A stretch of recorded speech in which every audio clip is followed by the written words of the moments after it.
Hello, and welcome to day 29 of our Cloud Run series. We are almost at the end of our 30 days journey, and what we'll be looking at today specifically is infrastructure as code, and we will be looking at using a tool like Terraform, right? There are other tools that you can use for infrastructure as code, but we will specifically look at Terraform because it's industry approved and even Google Cloud has so many resources on it and how you can get started with your Google Cloud organization and deploying your resources in Terraform, right? So we are going to use that.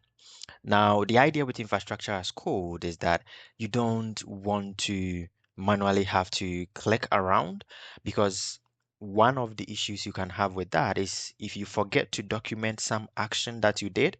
Right. There are times when I make a change or you make a change on maybe Cloud Run and then you forget about what you did and next time you need to do a similar thing, but there is no documentation. There is no way you are able to kind of get back. Right. So unless you properly document every step, which might be even difficult to do because there are times when you could just make maybe a simple IAM change and then forget to document that. Right. And so Terraform kind of serves as your documentation, but it's not there for the purpose of documentation. It's for the purpose is to deploy your infrastructure. But you get some kind of a documentation that you can always reference without having to kind of keep track of some external tool. You just write your infrastructure as code, and then you go ahead to use it anytime. You go ahead to update it anytime you need to update your infrastructure. And this can be very good, especially for production applications, because you are not going to be in a situation where you forget about something or you forget how to perform some particular action because maybe you did not document it, right? Because you have everything in the code. And so anytime you need to make a change, you just go to the code and then you make that change. So now, for instance, I just want to show an example where, the Google Cloud Console, right, is one of those that like almost every cloud provider, they change their console from time to time. Right. Initially, Cloud Run used to be a bit different, right? That these tabs were still there, but then I think it was like metrics, and then there was like logs here, and then there was the revisions and everything, but then there was no source because Cloud Functions was not here. Right. And so they change things around from time to time, right? And so sometimes you might even come here right now and then you will find maybe errors here, right? And so maybe let's just say you find SLOs here, so you make the change in SLO directly here. But the next time you come, probably this has been moved to here, to the sidebar, or probably it has been moved to a different page altogether, right? And now you have to kind of move around trying to find it. Whereas if you are using Terraform, you just need to look at the code and then make the changes to the code. Because what providers like Google, AWS, and so that what they do when it comes to infrastructure as code is they make sure to kind of create these APIs that are versioned. So they will have maybe a version 1 for Cloud Run, maybe a version 2 for Cloud Run, and so even if after some time you come back, right, your version should probably still work. Right. The only thing is that maybe if there are latest features, you might have to update to a new version in order for you to get those features. Right. But that is the plus of having IAC so that you can have something that you can consistently depend upon than having to click on a couple of stuff and then just forget where you were at. Right. Now, I'll just do a brief, overview of, Terraform, right? So you can get started with Terraform by visiting their site. You just need to go to Terraform. I just need to search Google search for Terraform, and you can be able to visit their site. And they have so many materials for you to go through. You can go through the various tutorials. You can even get started with something very simple. I think they even have like Docker. So if you have Docker on your machine and then you wanted to just test Terraform, you can just start with there without necessarily having to like go ahead to do a lot of cloud accounts, right? If you want to get started with GCP, you can just go to GCP and then get started, right? Now, I would as much as possible take my time to kind of go through what we are trying to do, but then I would assume some level of infrastructure as code knowledge. But if not, you should be able to fairly follow what I'm going to go through. Now, when you come to Terraform registry, that is where all the different providers are stored. So the providers basically are, maybe companies, organizations, individuals who are providing some kind of a service, and they want you to be able to kind of deploy their resources or your resources using, their API or their Terraform configuration, right? So if you come to providers, you should see, most of the popular ones. You can see one for Kubernetes, Oracle Cloud and stuff like that. You can see one also obviously for Google Cloud, right? You can also, if you wanted to search, you can search for maybe different ones like web services and stuff like that. We will focus on the Google Cloud platform for now. Now, apart from providers, one thing that you can also, I will mention it, and we might use it, but probably not. But let's just see. So, one other thing you have is modules. So, modules are kind of like a group of, Terraform managed resources. So, normally, if you are writing your infrastructure as code, you have to kind of take the time to write every single resource, right? And there are times when, you might have certain resources that you are repeating. Maybe you need two Cloud Run services, but then those two Cloud Run services have similar configuration. Maybe the only thing that is different is like their names, right? And so you end up having to write a lot of code for the two Cloud Run services that are kind of similar. You can think of it like maybe you are writing some kind of a program or coding, and then you have some function that you are kind of using in multiple places, and then you now think of, oh, I need to refactor and put this in a single place and make this functionality like maybe a get user function so that I can call it from anywhere. That is basically what modules are. So a lot of people create modules. So if but then the popular providers like Google, AWS, Azure, Console, Oracle, they also create their own modules, right? But individuals can also create your own modules, and you can also even create your own modules, right? Now, for instance, there is one Google Cloud Run module, right? So if you look at this Google Cloud Run module, if you just scroll down, you can see that once you kind of install and set up the module, right, you just need to go ahead and then, specify the module, you specify the source, that means where is it coming from, right? You specify some version of the module, and then you just specify some required variables. So you can specify your service name, your project ID, the location, the image, and then in the background, this module has all of the Terraform code that we are probably going to be writing, and then that is going to take care of setting up all of your resources that you need, right? So you then don't need to kind of like rewrite all of the code, right? We are going to write the code, so we are going to see just how many lines of code we do write. But if you use a module, the module kind of has everything inside, and so you just need to provide to it the it's kind of like maybe someone has created a component in React, right? And then you are just passing in the props into that component. So you might pass in a prop that in the end makes the component look different. Like maybe you pass in, maybe if it's a button and then maybe you are passing in an outline prop, then maybe the button looks like this. But if not an outline prop, then probably it looks maybe something like this, right? So you can see it is something like that where you are able to kind of pass in some props, and then it gives you a different output based on the props you pass in.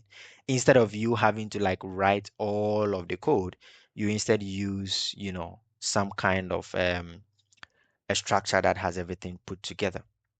So you can see there's a lot of argument here on the Cloud Run module. But for the purpose of us learning this process, we will try to, as much as possible, rather create the resources than to use the module. But modules can be a very good place to get started. If you, for instance, come to the Google Cloud modules, you see a lot of them like network, Kubernetes, IAM, so that you just don't need to kind of write all of these resources one after the other.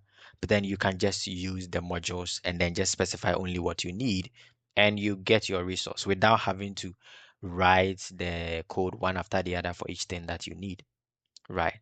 So we will focus on, the Google Cloud module, and we'll focus on Cloud Run.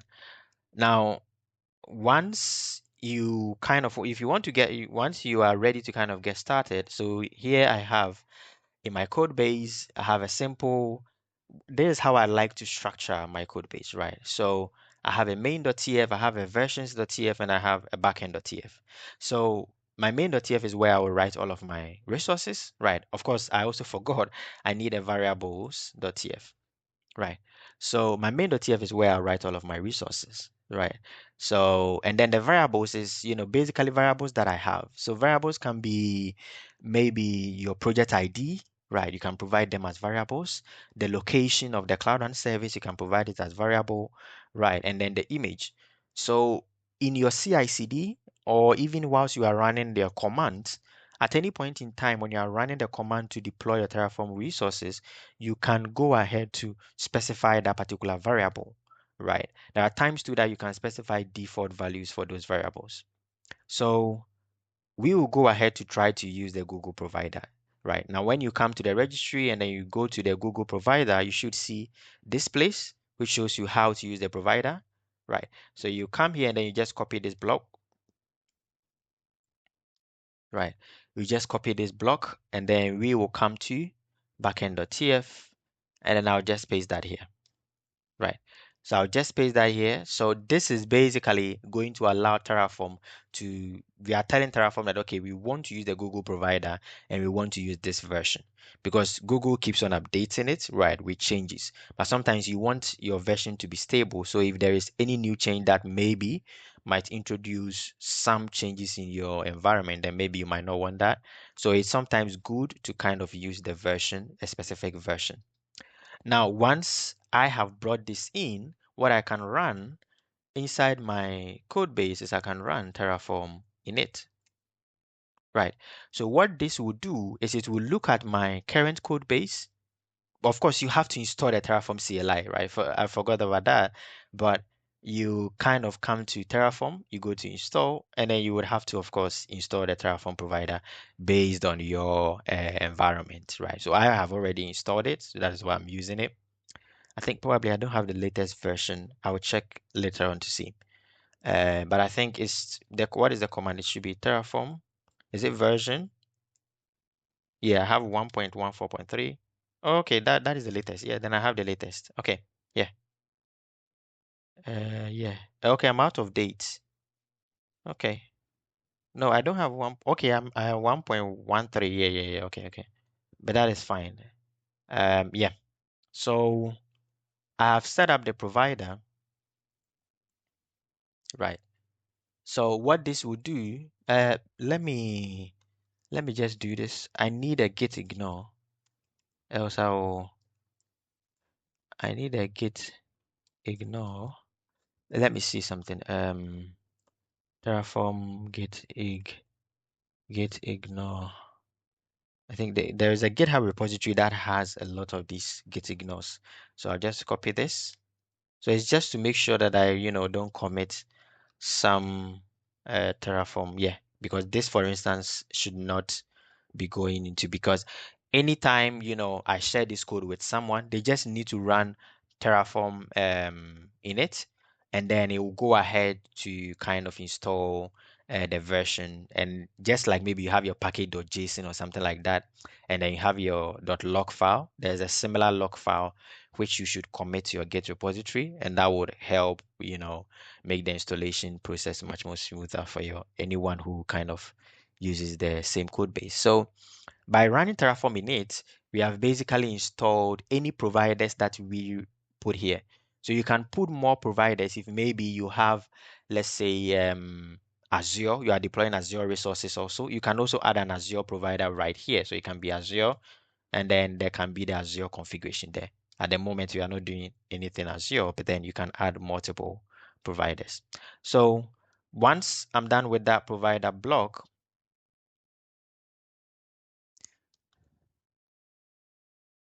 Once I'm done with that provider block, the next thing we have to worry about is something we call Terraform state, right? So what Terraform does is it allows you to deploy your resources to Google Cloud, and then it allows you to kind of make changes through code, right? So it needs a way to be able to store some state, some information about the resources that it has deployed, so that the next time it needs to make changes, it can read that state, read your resources, and then try to compare to see, okay, because let's just say it first deployed your Cloud Run service, and then maybe it required IAM authentication. But now you've decided to change that IAM authentication. It needs a way to be able to identify what are the changes that I need to make, right? So it has a state file where any changes you make, it will just store it in that state file. So the next time you need to make another change or you make another change in your code, it will just go ahead to review that state file, compare it to your actual Google Cloud resources, and then see, okay, so um, and sorry, compare it to your Terraform code and then be like, oh, what are the changes here? And then it will go ahead to kind of diff or make those changes on your Cloud Run or on your Google Cloud project. So we need a way to kind of store the state. Now, by default, it will store it locally on your computer. This is good if you are maybe, let's just say you are working in a company where you have a workstation. So in that case, you can probably put it on the workstation, right? And that can be okay, right? But you might not necessarily want that because if something happens with the workstation, then now you have no way of because you will literally have no way of Terraform being able to continue.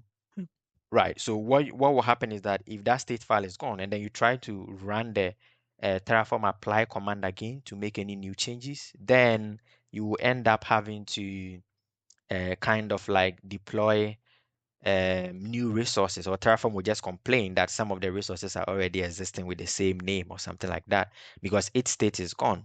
So it has no idea that it has done those changes, right? So you need to store it remotely, right? Now, there are options. Terraform has a very popular option that you can go for, which is called Terraform Cloud if you wanted. So you can go for Terraform Cloud, and what it does, I'm looking for it. I don't know why I cannot find it. Where's Terraform Cloud? Okay, yeah. I think they changed the domain or something.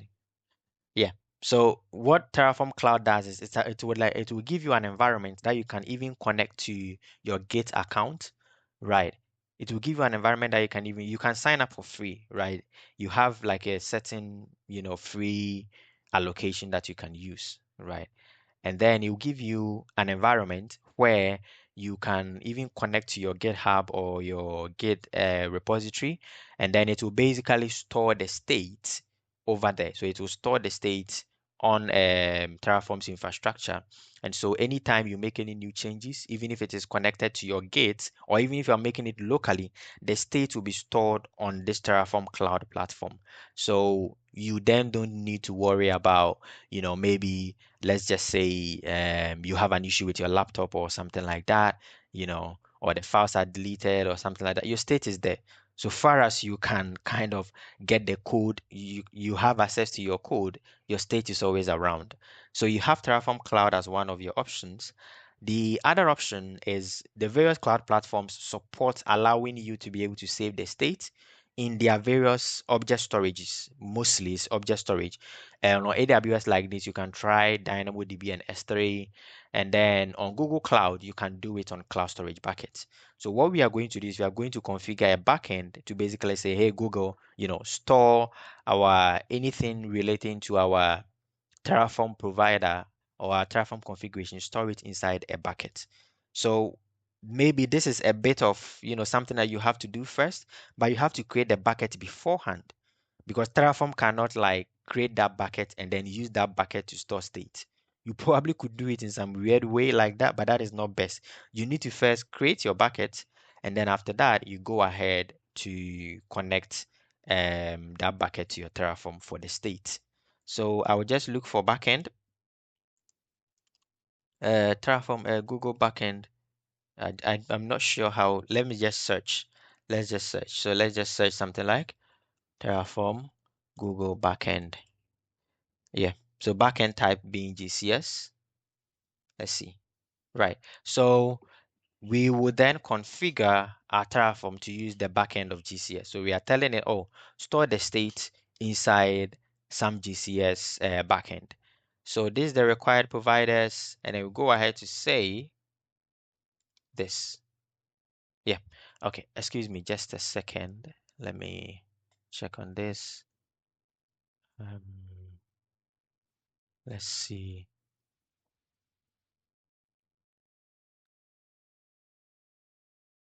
Just a second. I want to check something. Uh, oh, I'm not signed in.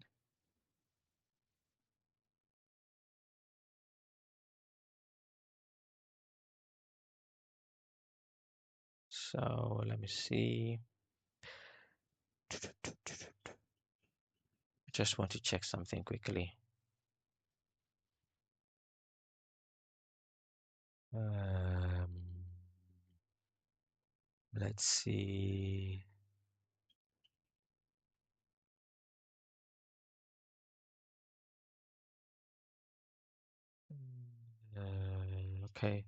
Okay. Yeah. Sorry, I had to check on something. Okay. So yeah, so we have the Terraform backend, right? And we want to put it on some kind of we want to put the state on our bucket. So what we will do is we will just go and I have one bucket and I'm just going to use that bucket. I'm just going to use that bucket. Um, let's grab that. So this is this is the bucket. And so I'm just going to grab the name of that bucket, right? And then I'm going to specify, you need to specify a prefix. So that means that like kind of like a folder, where do you want to store the state file? So what I'm going to do is I'm going to call this my cloud run demo, right? Slash Terraform slash state. So that is where I'm basically saying, okay, store the state configuration for my Terraform here. Right. So one thing I forgot to mention is once you set up Terraform, right, and then you add the provider, you need to basically be authenticated in order for you to kind of make changes to your environment, right? If I were to come back here, I don't know if they have the authentication. Let's see, overview. I want to see where they have the authentication information. Let's see, guides. Let's see, getting started with the Google provider. Right. So you need some way to kind of authenticate. And one of them is if you have, oh, let me close this. If you have the Google Cloud CLI already installed, right, then you can do JCloud off application default login because Terraform needs to be able to communicate with your Google Cloud resources or Google Cloud account. And so you need to kind of authenticate with your Google Cloud project. And so one way to do that is to basically set this up. Right.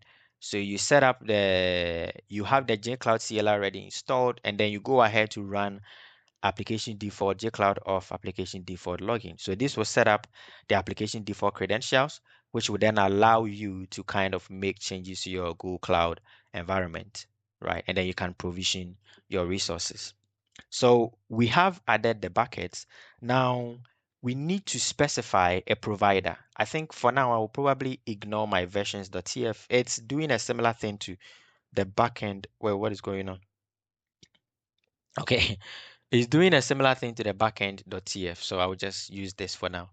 Now we need to specify a provider, right? So the provider block basically allows us to kind of be like, okay, this is our Google provider, right? And then these are some of the default information about it, right? So we set up things like the region, the location. You can set up an alias, right? So maybe if you have like multiple, let's say, projects, then you can set up alias pointing to different projects, right? So here, what we will do is we'll set up like a project, right? And then you give it something, and then you also set up some location, right? Or in this case, it will be region, and then we give it something, and then we can also set up some zone, and then we give it something. So this will basically kind of like be the default, locations for your resources, right? So you can see that you can see, for example, here you have, the project is kind of like, where you want all of your um, the resources to kind of go into. Yeah, I think you should also have a way to specify a different project on the resource level. We will check to see if that is possible. But then you can also specify the region. and also the zone, right, which is the locations for the resources. But on the individual resources, you can also kind of change that, because there is more or less like, okay, by default, this is the region I want you to use, this is the zone I want you to use. But on the individual resources, you can change that. So this is how you would specify these attributes. So you specify some region, some zone, and then also some project, right? Now, to make it simple for us, right, we want to use variables so that we can easily change it later on, right? So we are going to configure some variables for it. So we are going to configure project ID, right? And then we are going to say that this is of type a string, right? And then we are going to say the default is something. So you can put in some default value, or you put in nothing at all, right? So you put in some default variable, you put in some, and then you can add a description. So this is the project ID of the Google Cloud project, right? And then we can have another one. So you can have different types. I don't know if okay, yeah. I was thinking, I was not sure if Z was going to give me suggestions, but you can have different types. You can have a map, a number, there is Boolean support, but we need only strings for now. So we will just use string. So this is going to be the region, right? And we are going to add some description is the region, the default region for the resources, right? And we should be able to specify a variable for zone, right? And then we say this is also string, and then we'll say the description is, this is the zone, the default description is the default zone of the project or for the resources, right? So this is also the default zone for your resources. So we've set up variables here. So if we try, let us try Terraform.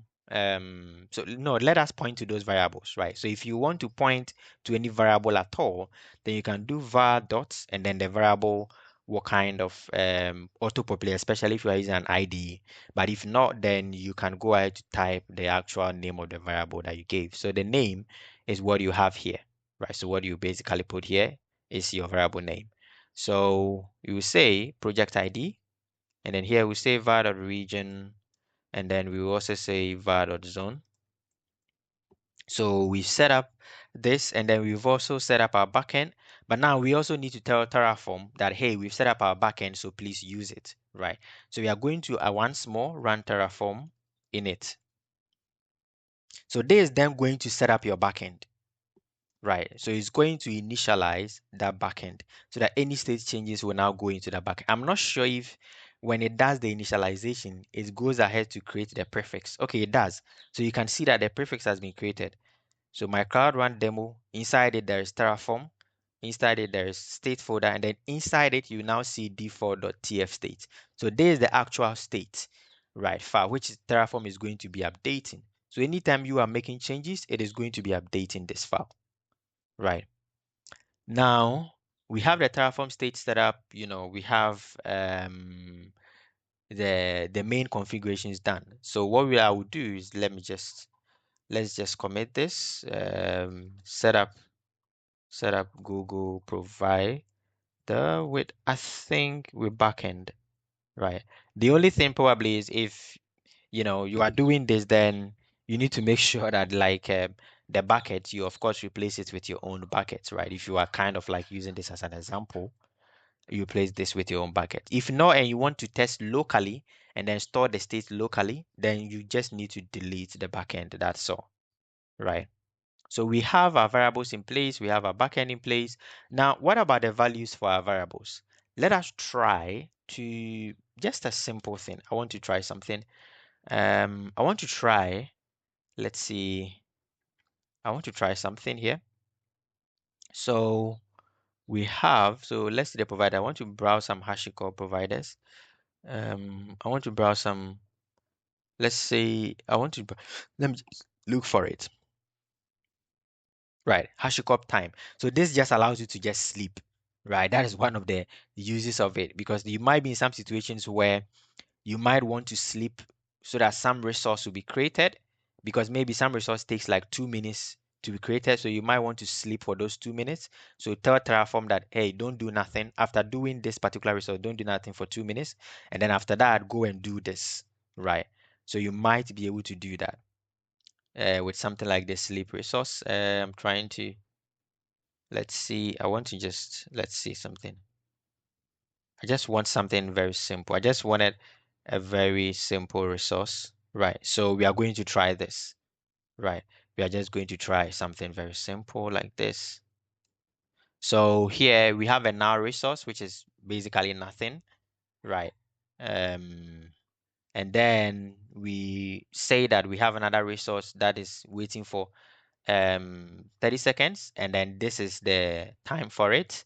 And then after that, this next resource depends upon this time resource, right? We will actually try to understand the blocks later on. I just want us to try something. So in order for us to apply any changes that we have made, right, which we will normally do in our main.tf, we will do Terraform apply, right? So if we do Terraform apply, Terraform is now going to ask us for the value of those variables, right? So that is why I was asking, I was trying to say where, because we didn't provide any value. Another thing you could have done was to provide some default value right here. So what it does is basically tells Terraform that, hey, if this variable is not supplied, then by default you use this value, right? So we can cancel this, right? And then what we can do, I think we can do the default. It's okay for us to do the default for US Central 1, right?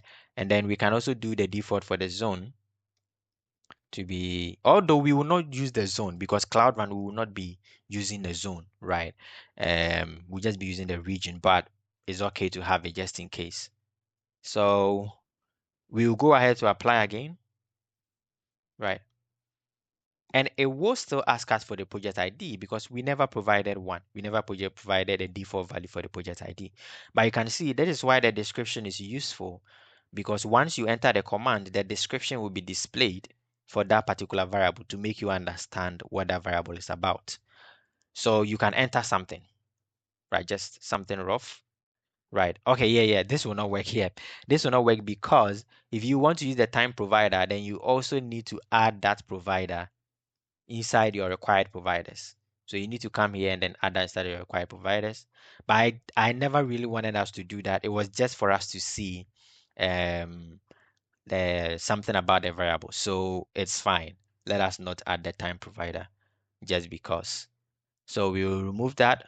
Right. Now, another way you can supply this, because of course, if you are in a CI/CD pipeline or even locally, you might not want to type the variable values each time, and you might not also want to put the value inside your code because you don't want that value to kind of be exposed publicly, right?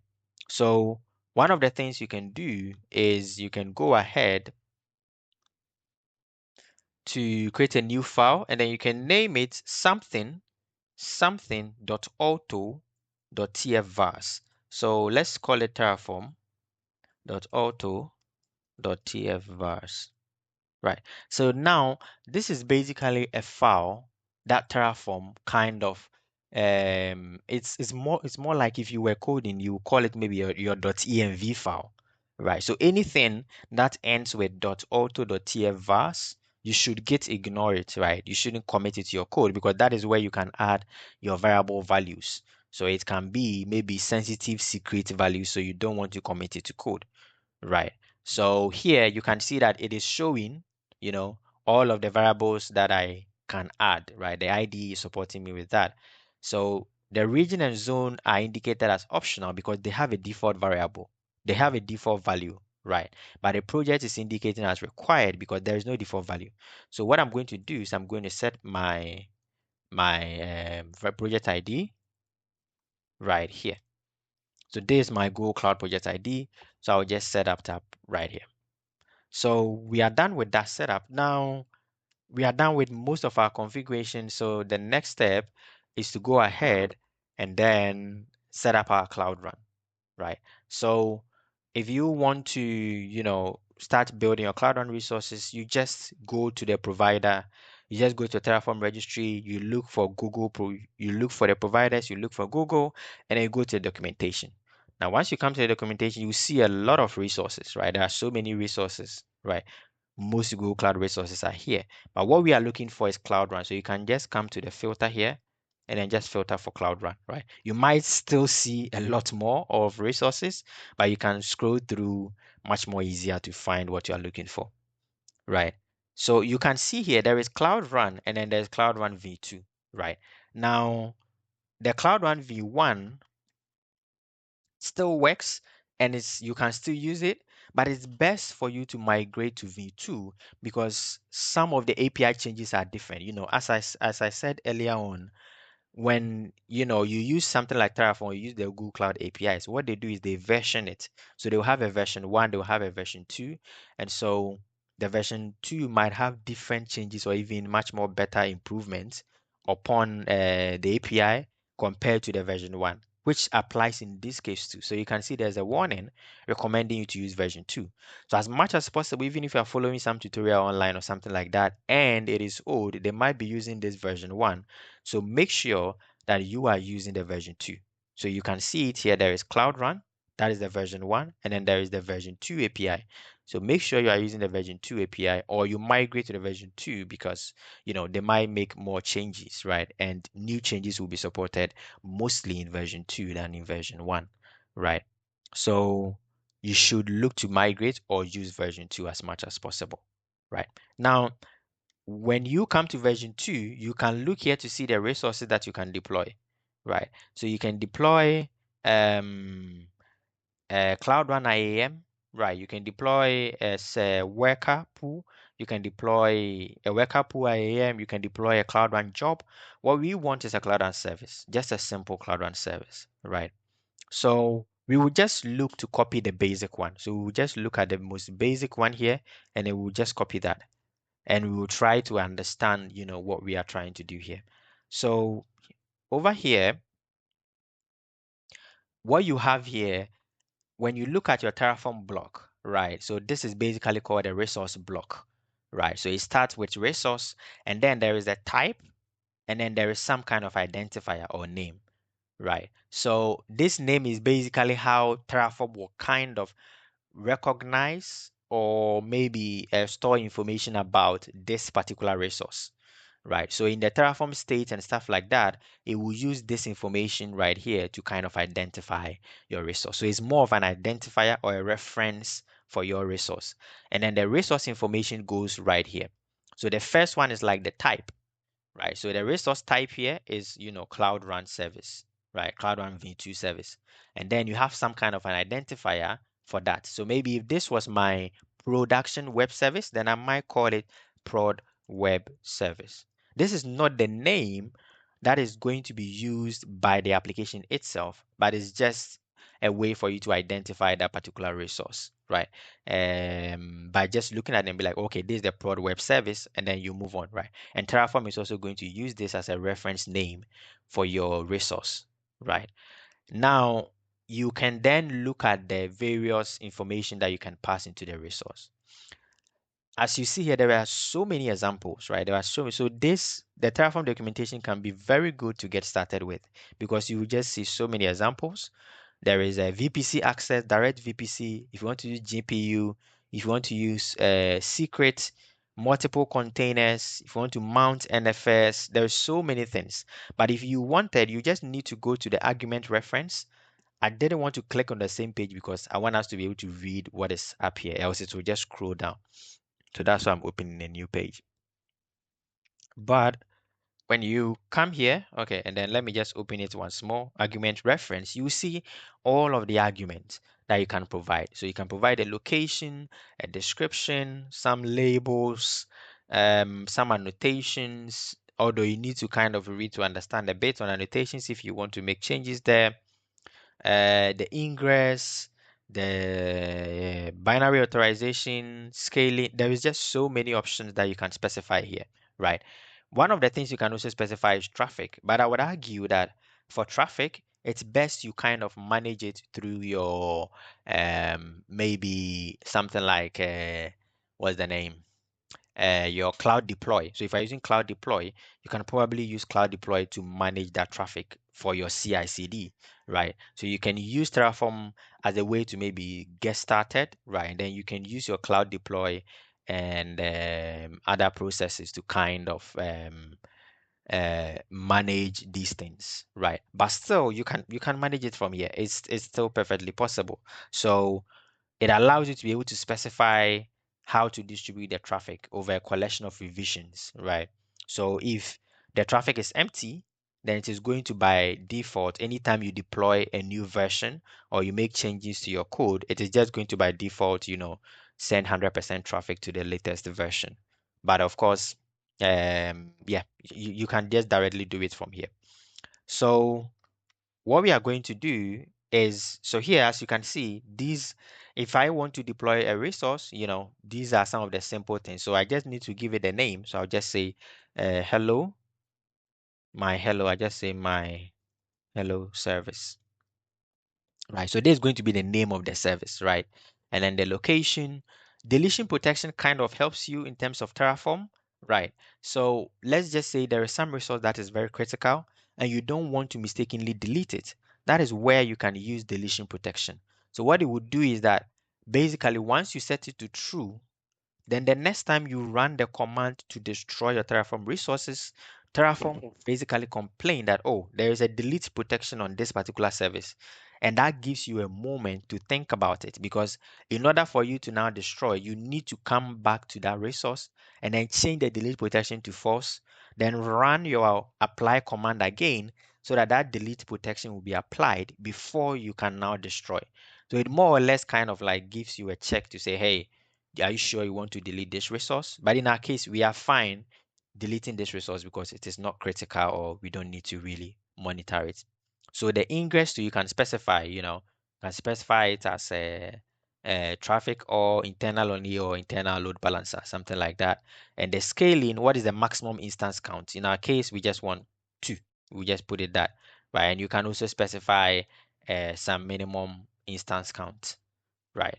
So that is what you can do here. And then under the template, that is where you can specify most of the configurations. So one of them that you can specify is containers. If you come here to look at the argument reference, you should be able to see the template. Where is the template? Let's see, templates. Is it just template? Okay. Let's see, scroll down. Let's see, yeah, the template block. So you can provide revision, label, some annotations, the scaling, VPC access, timeout, the service account, right? So let us try even the service account to see.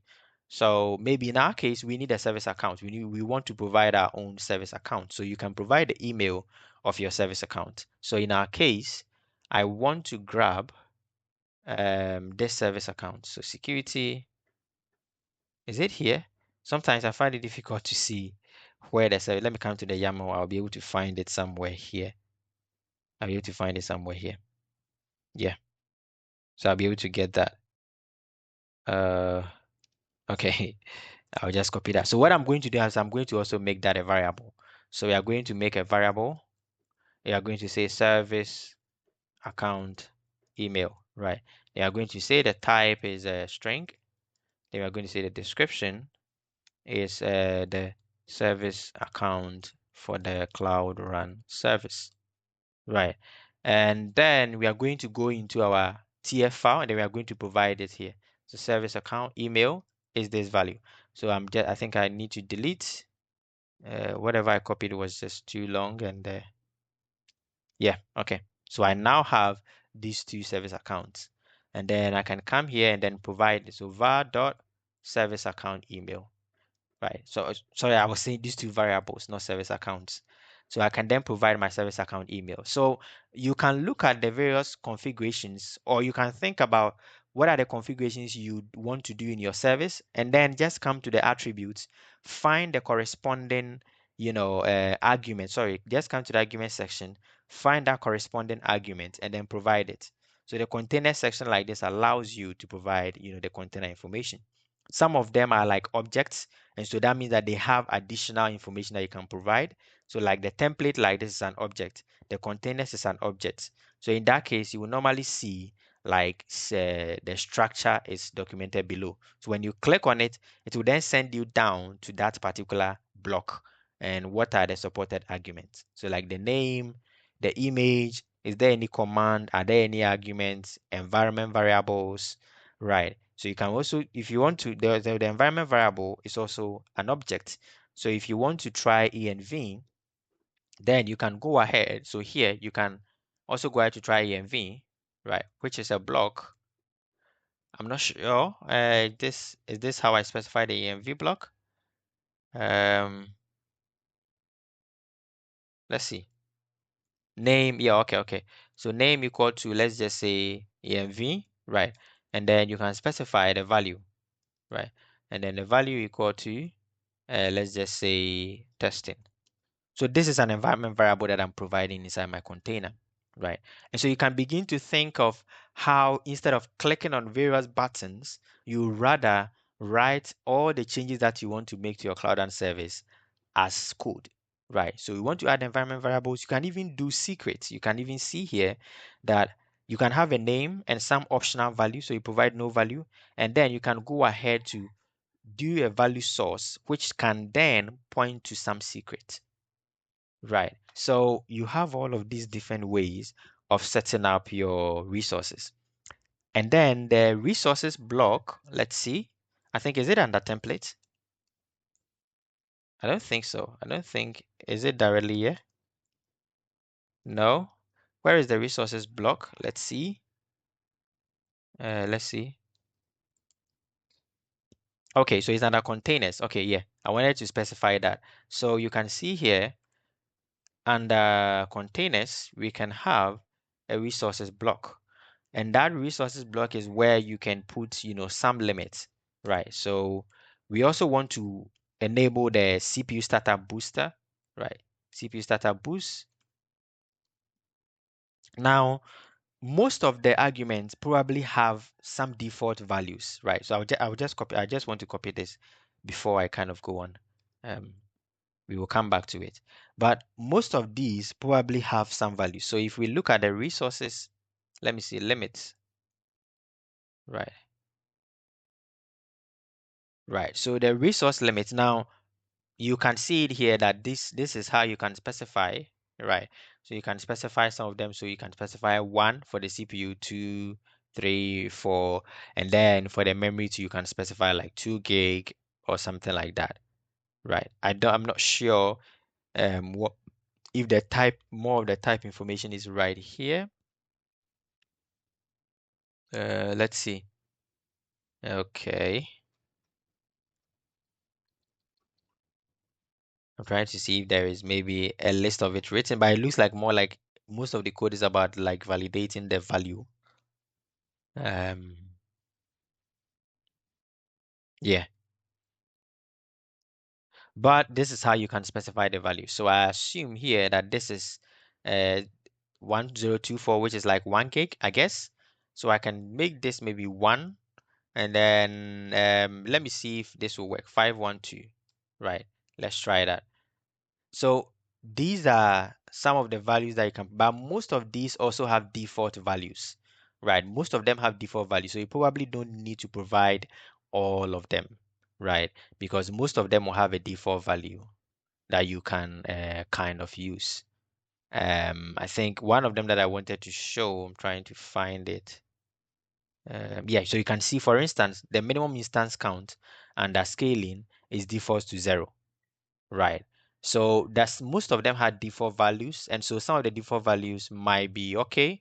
So you might not necessarily need to provide, the value for all of them. I'm looking at the startup boost, boost. Yeah, startup CPU boost. I want to see that. Optional determines, I don't know. Okay, they didn't specify what the default value is. Right. But we have specified it here. Right. So you can also even, if your IDE will most like if you're using some advanced IDE like VS Code or even a JetBrains or something like that, you should get some level of support for the documentation, right? So if you hover over any of them, you should be able to see the documentation here. So the argument reference documentation here should be able to just see it directly here and then just read it and make your changes. So you can think of any other changes that you want to do. You can just do that directly here. So we are done and we are like, okay, this is what we want. We are okay. We want to go ahead to deploy our application. So we can then run the command Terraform apply. So Terraform will apply, sorry, let us do this first. I should be I normally was like just going directly because I thought it was simple, but you should first do a Terraform plan. The idea with Terraform plan is it will basically kind of look at the state, right, and then compare it to your resources to then see what are the changes that needs to be made, and then it will kind of show you a list of those changes. So whether you need to create new resources, whether you need to delete new resources, or whether you are changing some of the resources, the plan would help you to review your changes before you finally decide to kind of deploy. So what you can do is just run a Terraform plan, right? So kind of like, oh, I didn't spell it well, I'm sure. Let's see what's going on here. Okay, I've done. Is it? Why have I forgotten how to spell Terraform? Okay. So this would then review, your state and then also compare it to your code to kind of see, okay, what are the changes that I need to make, right? So you can see here that Terraform is going to add a lot of like changes, right? But you just need to worry about your changes that you want to make, right? Some of them like this are like so as you can see, like the times and then the E tag, the expire time, the generation, those are some that are going to be provided by Google automatically because once you create your service, Google Cloud will automatically kind of like add some of these tags for you. So you don't need to do those tags yourself, right? So you just need to worry about the changes that you are making because some of them will only be known after apply. So like the UID of the service, the update time, the URI, you might not necessarily know it directly, right? So, excuse me just a second. Uh, okay, okay, yeah. So these are the changes. So this is where you can review to see are these changes okay with you, right?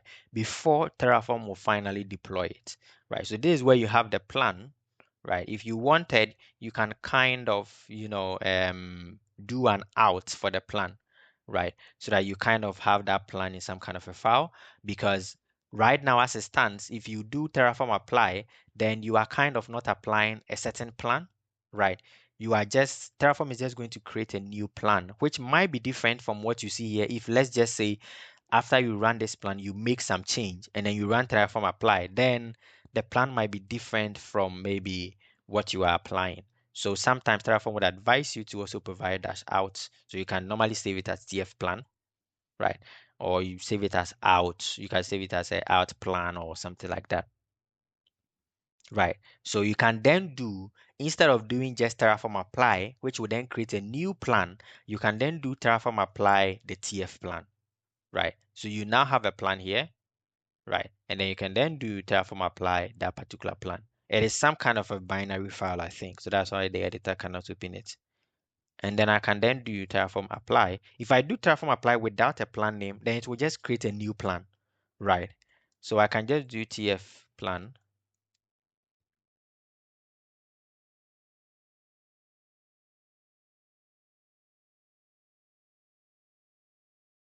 So this will go ahead to now start to create the resources that you have declared. And you can create multiple resources. So this is where maybe if you also wanted to create a service account, you can also go ahead to even create a service account and then add that service account right here on your service, right? So now we are done with this. We have the maximum instance count. We have this there. So now let's just go on Google Cloud to then view the services and see our service. So you can see that our service has been created for us right here, right? So we've created our service, right? So our service is right here, but as it stands, it requires IAM authentication, right? We don't necessarily want IAM authentication, we want it to be public. So now let us make that change to make our service public. So we will say, I think it is called invoke IAM disabled equal to true. Let's see, is this false or true? Let me see. Disables, yeah, yeah. So once we do this, we are now saying that, okay, we want our service to be public, right? So I found this just from here. So you can see even from the examples, you can even see one of them here. So invoker IAM, right? So you set the invoker disabled to true, right? To basically say, okay, you want to make this particular thing, public. Yes, that this required a Google beta provider. Huh.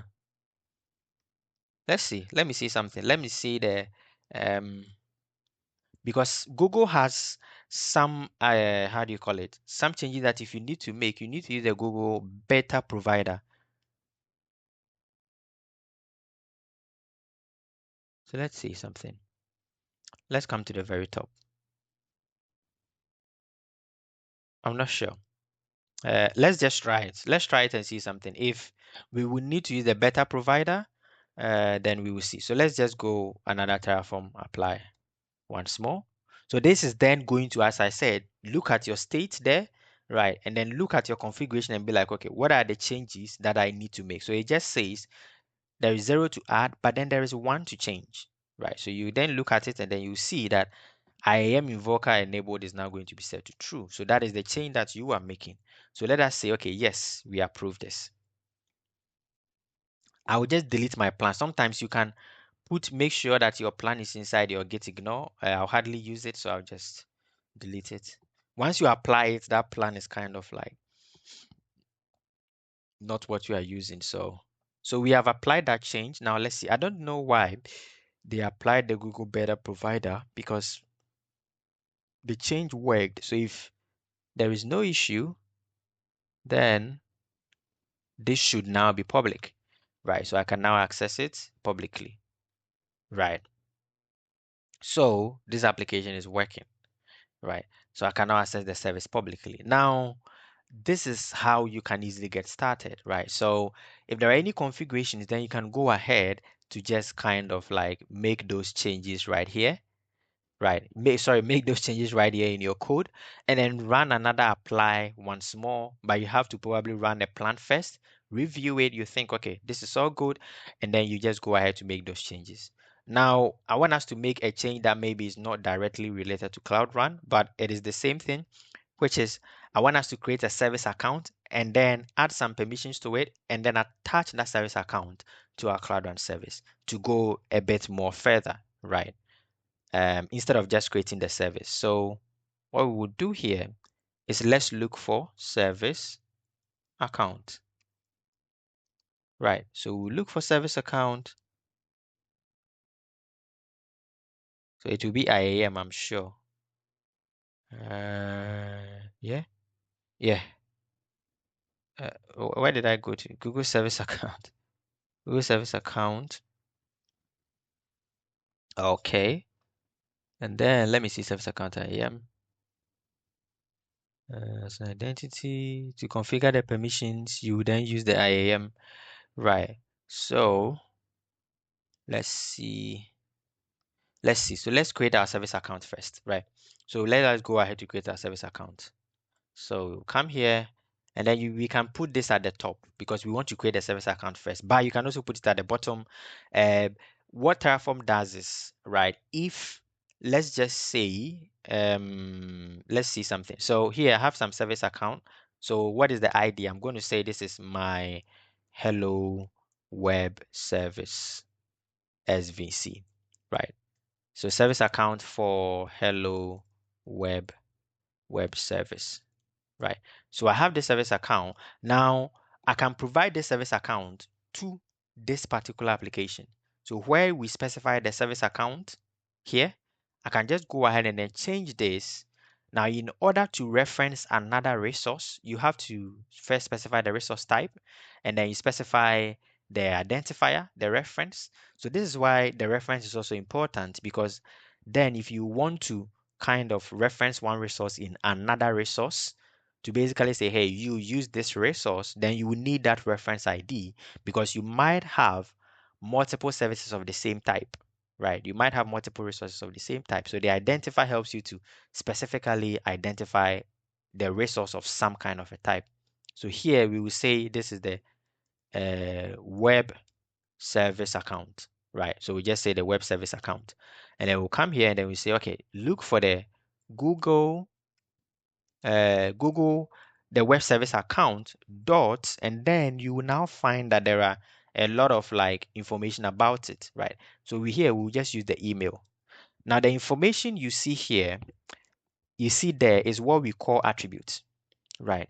So that is basically once Terraform creates your resource, right? It has some attributes that is kind of like it's created the resource, but after it's done, there are some information that comes out of it, right? So that is basically the attribute. So it's like I've created my Cloud Run service, but now I need the URL. So you get that from the resource attribute. So here you can see those attributes right here. So here I have the service account and then I have, the attribute. I'm accessing some attribute on it. So what this will do is this will tell Terraform that, hey, this resource depends upon this resource. So if Terraform is creating it, it will make sure that it creates this one, the service account first, before it creates this service, so that it can basically after it creates this service, it can basically get that information like the email or the output information, and then it can use it in the other service, right? So something comes out of the first resource and then we use it in the second resource, right? But in some situations where you just want some service to depend on another service, mostly because you don't really have, let's just say, some ID or some output that you are using. Maybe I want to create this, let's just say, maybe I want to create a cloud storage bucket, but then I want to only create it after I've created my Cloud Run service for some reason, right? But there is no, let's say, attribute from the Cloud Run service that I'm using inside my cloud storage bucket, right? So that is an example of a situation where you will use something called depends on, right?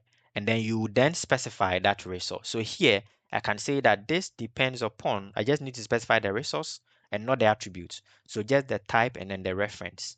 So I can say that this depends upon this, but I don't necessarily need to do that here because by having this right here, Terraform is able to understand that this Cloud Run service depends upon this service account, right? So I can safely remove it. But in some situations, you might need to add it, especially when you don't have a direct, use of that other resource, but you want it to wait till the other one deploys. In some other situations, you can use the time as we did earlier on, whereby you just use the time and then you specify some kind of a time limit. So we have that right here, but we want to give that service account some permissions, right? So that is why we will go to the IAM section, right? And now we want to specify some IAM bindings, right? So we want to specify some IAM bindings for our service account. Let's see. So we have our service account, and then what we want to specify is we want to specify some IAM bindings. I'm trying to see here what is the best way we can do this. Yeah, I want to add some kind of IAM binding. Let's see. Let's see. So we have this IAM binding declared here, and then we have the resource, the service account, the account ID, and then we also have the resource. Then we have the policy data. So this is pointing to the service account. I've just not done this in a bit, so I'm just trying to wrap my mind around it. Okay. And then IAM binding, IAM policy, IAM binding. Yep. Let's see. Let's say the rule is this, the member. Yeah, because okay, okay. I will just have to ask I just have to ask ChatGPT or Gemini just quickly on that. So how do I add a row, comma, let's say a storage admin to my service account for Google Cloud on with Terraform. Right, let's just, kind of get this quickly there. Right. So yeah, the IAM member and then the role, right. And then we do that. And okay, so if you have, multiple roles, then you can do something like this, right? And then you specify the service account. Yeah, so I think that is what is here. I think that is what is here. Where is this? Yeah, I'm not sure. Okay, okay, yeah. So project level, we are binding our project level, and I am binding. This replaces all of the members. Okay, okay, okay, okay. Yeah, yeah, yeah. Okay, okay. Already has storage admin. They are gone. I see. Okay, I see. I see. I see. Okay, okay, okay. And then so instead of using the IAM binding, we will just use a role binding right here. So we specify a project and then some role and then the member. Okay, let's see from here. Okay, okay. Mm, okay, so let's try that. Let's try IAM member. I cannot see that here. Let's see. IAM member. Let's try IAM member. IAM member remove. Oh, why? Um, what about IAM member add? IAM. Let's see. Where is IAM? IAM. IAM. IAM. Let's see. There can be a lot of the resources there, so it's just trying to find what you are looking for. You can be all over the place just trying to find what you're looking for. Binding. I'm just trying to find. Let me see something here. If I'll see IAM identity platform, no, no. I want IAM. How has Google, how are the modules organized? How do you recognize the IAM? How is IAM stored? I'm not exactly sure under what section we have the IAM. Um, wow. Let me see. IAM member. The cloud platform. Okay, so I think it's under the cloud platform. Okay, let's see. So service account token, Google folder IAM, organization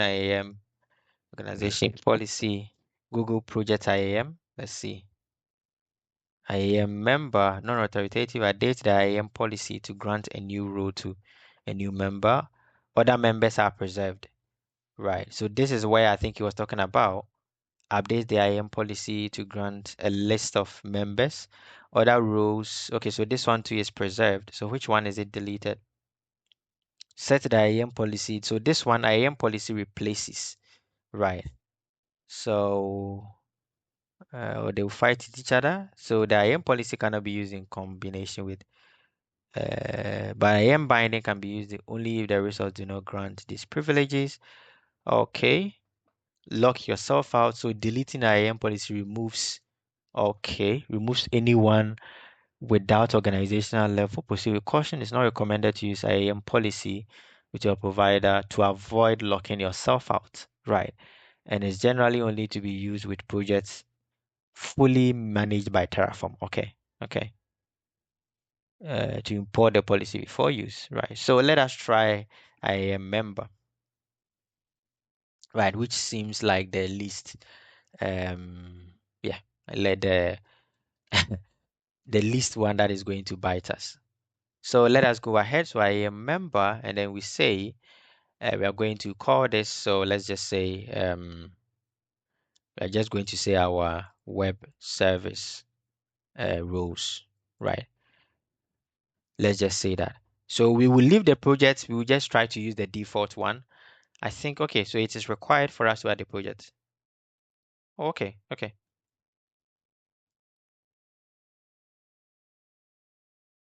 Okay, so it's required for us to use it. So let's do var.project ID. So some resources do require the projects. So we are going to do row slash login dot. Is this right? Um, what is the name of the row for cloud logs writer? Login dot log writer. Okay, login dot log writer. That is it. And then the member is going to be the service account, right? So we are going to have service account is to, and then we have to provide. So we can, I think, do, is it, do we put it here? We can do string interpolation inside here. So Terraform supports something like that.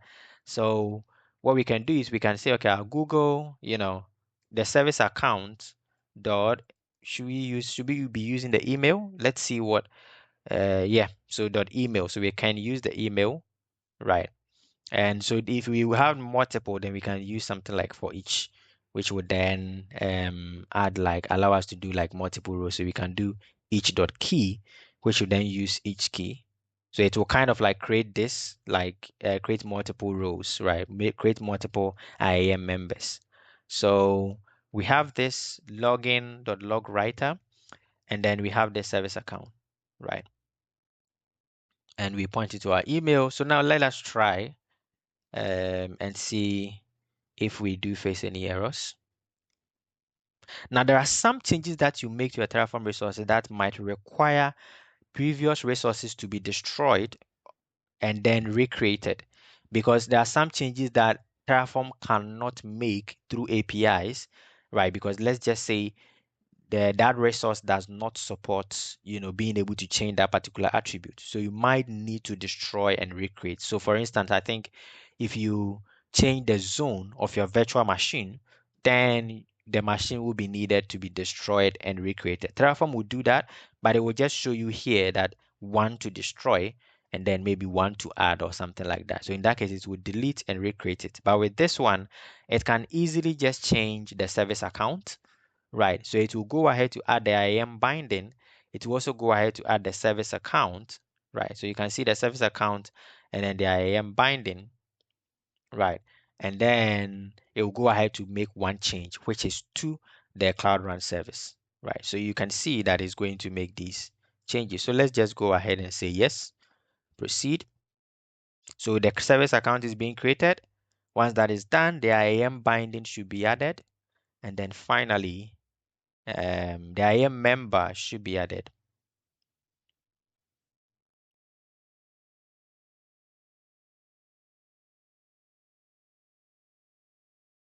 Let's see. I'm not sure why it's still creating. Still creating.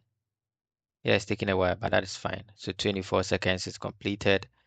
And then it should be doing the IAM binding, I think. Right. I think it's done the IAM member, I think somewhere around here. IAM member creating. Right. And then it's after that it's modifying the service. Right. So it's modifying the service. Right. So that is completed. So you now see that the changes are completed. If you come to your state and then you refresh this page, you should see the size of the state file has changed to like 9.8 kilobytes, because now it's storing a bit more state there. But it is normally not a huge file unless you are having like a very huge, something. But it's okay. It will just be a few kilobytes most of the time. Unless you're having maybe, I don't know, some huge state that goes to megabytes or something. But it's still fine because cloud storage, you can store a lot of files on it. So now if we come here and then we kind of just refresh the service, right? Um, let's come to networking. Let's come back here. So you have allow public access, and then let's just check the YAML to see the service account if it is showing here. So yeah, so you can see the new service account is showing, right? And then also if we come to IAM and then we refresh or we go to service accounts, we should now see our hello service account. So you can see the service account here. So my hello web service SVC, right? So this is how you can use infrastructure as code, and you can see how easy it is because you can provision almost all of your resources. If you need a service account provision, you can provision it through Terraform. You need to update your Cloud Run service, you can do that through Terraform. So you make all of those changes through your infrastructure. Of course, if you have a CI/CD pipeline, then probably you might do the initial deployment on Terraform and then you go ahead to use your CI/CD to now do the various changes, right? I'm not probably sure if Cloud Deploy is supported here to some extent, but you should probably be able to create your Cloud Build trigger from here, right? So you can even create your Cloud Build trigger from Terraform, right? And then provision other resources. I think you need to also know that because I think there's also V2. So you need to note that, right? So you can probably do your IAM connection and then build repository. You can do everything from here, right? Now, one last thing to mention is as you are working on these resources, there might be some values that you want to be able to read. Maybe you want to be able to read the URL of your Cloud Run service, right? Maybe you want to read the email of your service account. So in order to be able to get that information, you can create a new file called outputs.tf to best organize that information. So you just start with the keyword output and then you provide some name. So here, let's just say um, web, let's just say web service or web SVC email. So let's just say web service account email, right? And then we will provide some description, right? Not depends on, no. Can just provide some description to say email of the web service. Email service account, uh, service account, service account email of the web service, right? And then we'll go ahead to then provide, let me see, am I doing anything wrong here? Then provide a value. What am I doing wrong here? Let me see, what does it look like? What am I doing wrong here? Wait, okay, I didn't end this with, okay, yeah. So now you need to provide some value. What should be that value? So we will say that it should be our Google service account dot email. Right. So this now I'm putting this into this output. So there's going to be an output called, web service email. And then I also want the URL of the Cloud Run service. So I'm going to say output. So Cloud Run service email. Right. And then we will say Cloud Run service URL. Right. We will say you say the URL of the Cloud Run service. Right. And I will say the value is, have I made another mistake? I was about to say, what mistake have I made again? I just want this to help me so I don't have to type everything. So let's see. With the web service dot, so now you can see there are some attributes that are returned. So you can get the created time, the creator, you can get the URI, you can get the list of the URLs, right? You can get the UID, the traffic version. You should be able to probably get the revision name, I guess so, right? But what we will do is let's look for the URIs or let's get the URLs. So let's run Terraform apply again because we just added the output. So we need Terraform to kind of, confirm those outputs, right? So it's just going to not it's not going to make any actual change. It's just going to save the new output to the state. That's all. And now you can see those outputs here. So you can see the service URL, those are like a list. So you can see the URLs are here, one and then two. Of course, I could get only the URI, right, which will just give me the single URL, right? But I just wanted to see all of them so that's why I did it. But let's just make it simple and let's just use the single one. Let's just use a single URL.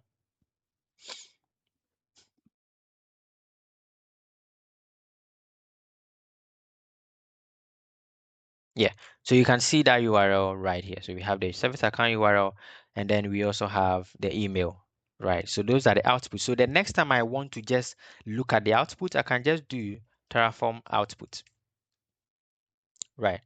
And this would then show me all of the outputs. If I wanted to see a specific one, right? So you can see here that I now see these two outputs. If I wanted to see a specific one, I could just specify this. Could just specify I only want you to show me, the web service, the web service email, and it will just show me this. So by doing this, you are able to also kind of get the results. Okay, so I've deployed something, but then what does it look like in the end?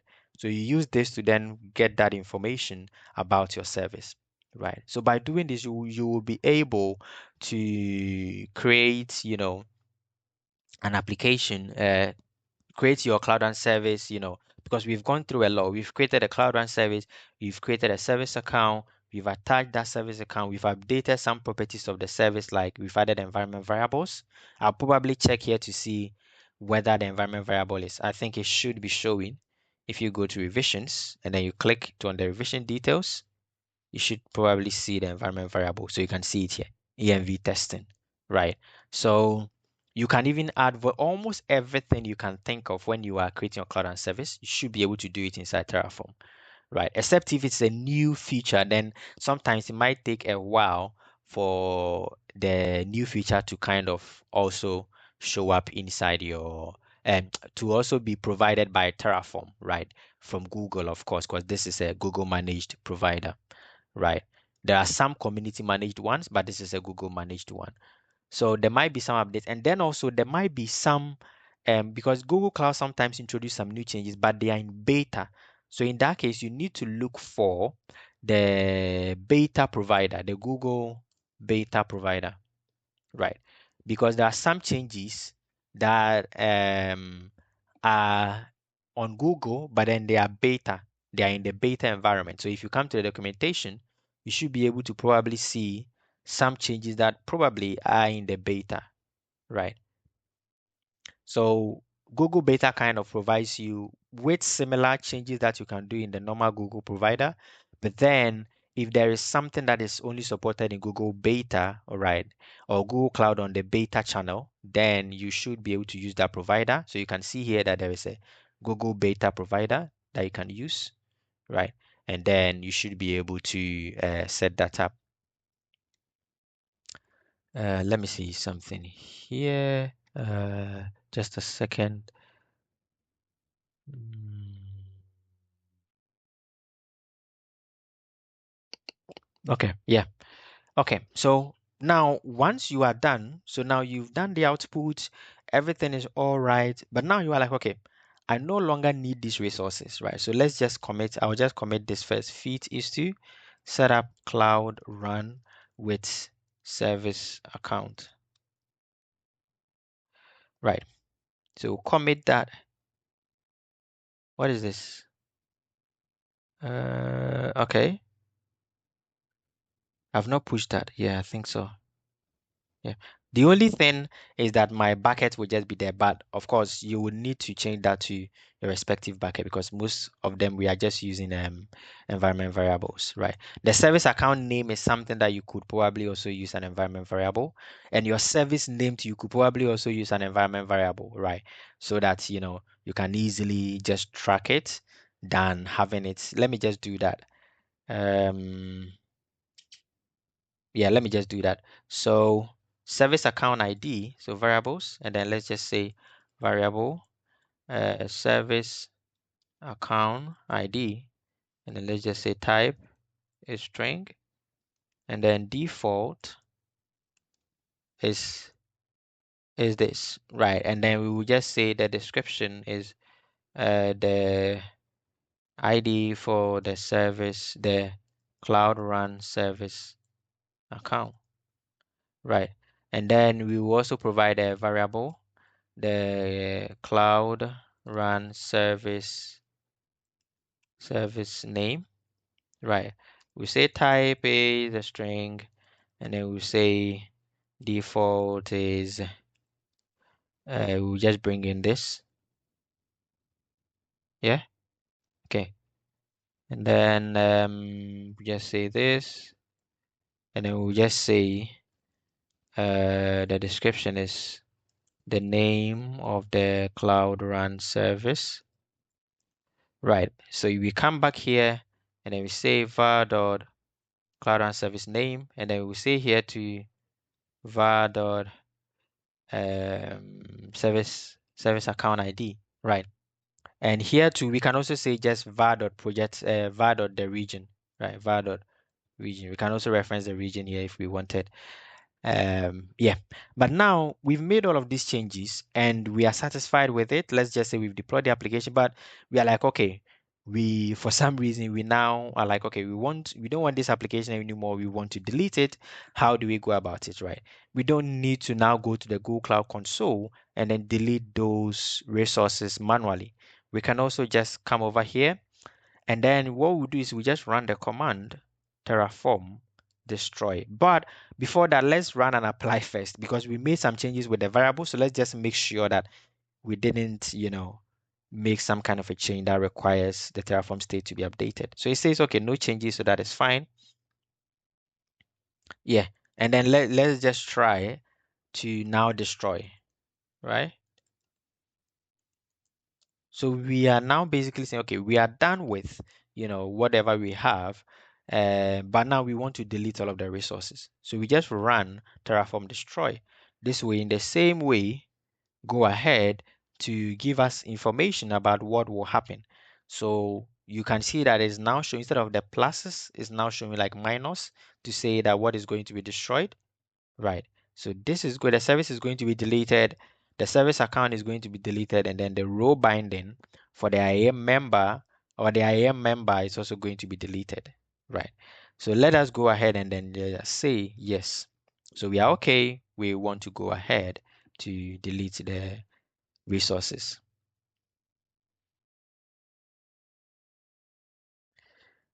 So this will go ahead. It might take a few seconds, but the resources should be deleted. So you can see now 3 resources deleted. So if we come back to services, right, we should see that now the hello service is no longer there. I will go ahead to also delete the service. And then if we come back to our service account and then we refresh, we should now see that the hello service account is not there, right? So you can see how easy it is for us to just create resources, change it, excuse me, and also delete it, right? Compared to using the console where you could forget something, but with this one, the code basically serves as our documentation, right? Because by looking at the code, we should be able to tell that, okay, we have a service there, we have, it having this service account email, you have it having this image, you have it having this environment variables. So the code can even serve as simple documentation without you necessarily, having to deal with situations like forgetting about, what you should. Um, oh, no. So I'm going to stage all and then I'm going to say feat is to use variables for the service account and um, Cloud Run service name.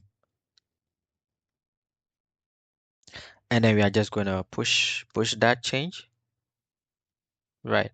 So we were able to kind of set up, build our resources. We're able to manage the state also on a remote backend.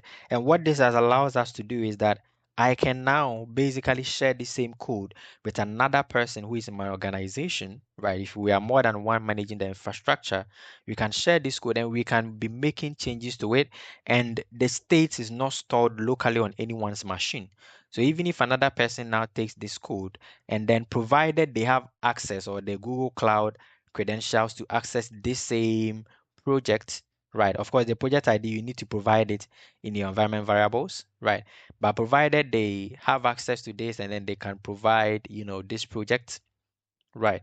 They have access to the project. They can also go ahead to run the Terraform commands and they can go ahead to update the code and it will work because the state is not being stored on anyone's machine. The state is being stored on the bucket. And so any point in time, any one of us can update it. And it is just that the bucket will be the one that is having that remote state. So this is a very good way to get started with deploying your resources without necessarily having to manage some manual documentations and clicks here and there, right? Google Cloud does have this resource, Google Cloud Best Practices, Terraform. It does have some best practices and general structure for Terraform, right? Some of them including creating modules. So if maybe you have, let's say, a lot of resources, you can organize them into modules. So you can imagine maybe you create your own. So you can have something like a modules folder here, right? And then you can create a load balancer module. And then inside it, you will have its own kind of folder structure. So you have maybe load balancer. Right. So it will have a similar structure. Maybe you have load balancer and then maybe you have storage. Right. So in the load balancer also you have like main.tf where you would declare the load balancer resources and then you have variables.tf. Right. And so here is where you would declare variables that are then going to be used in a load balancer. So maybe let's just say one of the things you want to be different about the load balancer is maybe the external IP. So in that case, you can then provide an external IP variable here, right? And then you write the load balancer resources directly here. And so you write the load balancer resources here, then you provide the variables here, right? So anytime you need to use the load balancer module, even if you need to create like 10 load balancers, you just need to go something like module, right? And then you specify some kind of the name for it. Maybe let's just say dev load balancer. I'm not sure if this is the syntax. I've forgotten for a bit. And then you specify what is the source. So it can either be remote or local. So this one is local. So I can say that this one is inside the modules slash load balancer. Right. So this would then allow me to kind of basically point to that module and then use it. So in that case, if maybe I have an external IP variable, then I can now provide that here, right? And say maybe external IP is maybe 192 dot something something, right? 192.168.1 dot 0 slash 16 or slash 32 or something, right? I'm just making this up. I'm just taking this IP address up, but I'm able to kind of pass in this variable. So I am now kind of reusing that same module, and then I can create another one called maybe prod load balancer. Right, I can create another one called prod load balancer, and then I can pass in a different external IP. So by using modules, you're able to kind of organize your code base well, but it is only very useful if you have a very large, amount of resources to deploy. And normally, if you are deploying to like multiple environments, or let's just say you are deploying the same resource, but then it's like the configurations are similar, and then you have to do it like 3 times. Then you don't want to write the code 3 times. You can create a module, put it inside the module, and then just use it directly here inside your main.tf, right? Just use it directly here. So in that case, once you run Terraform init, so once you kind of create a new module and you are trying to use it, you need to run Terraform init once more, right? So that Terraform will kind of initialize that module and then allow you to be able to use it. So here, I'll probably need to run Terraform init, right? Let's see. Missing source. Let's see. Oh, I forgot. I didn't bring the equal to sign. Right. So you can see. Right. So I've initialized that, but I'm getting this error here because there is no variable. Unless maybe I come here, I come inside the load balance and I provide and I say external IP address. And then I say type is string. Right. And now I come here. Okay, no, external IP. Then we move the address. External IP.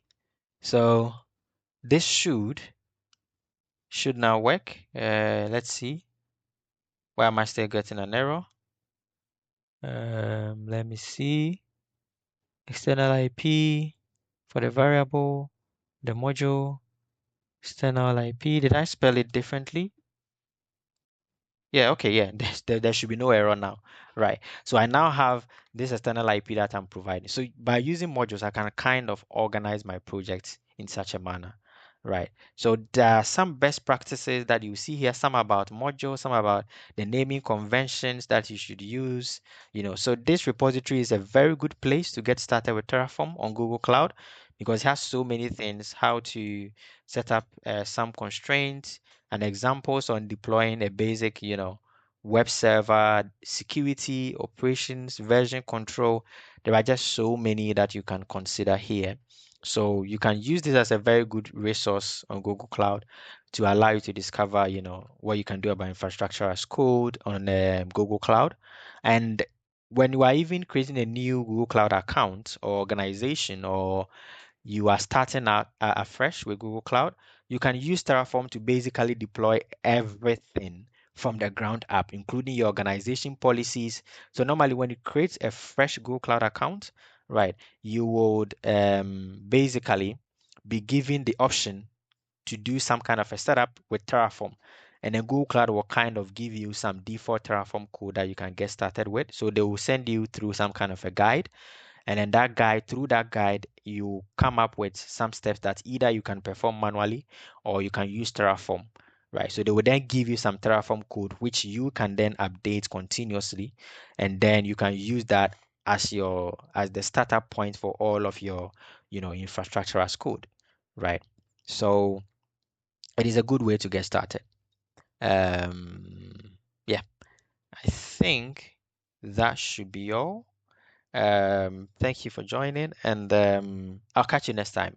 So we will take a look at building an actual application, where a capstone application or a capstone project later on, where we'll integrate all that we've learned through our 30 days of Cloud Run series, and then we will try to build an application that integrates all of these features. Thank you.